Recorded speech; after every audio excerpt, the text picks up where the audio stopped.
All right, I'm just going to scroll through all the batteries so you can see how they're doing. This part of the pack looks really good.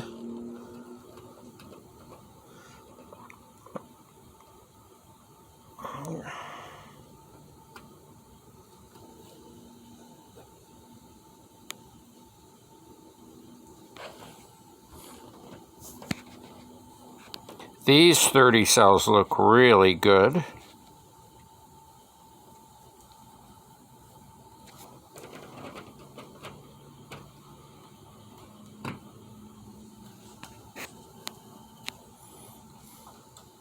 This is the one with a couple cells that are not doing so good. Number 8, number 17,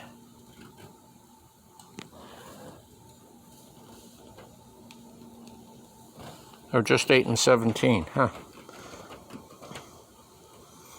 And the first one.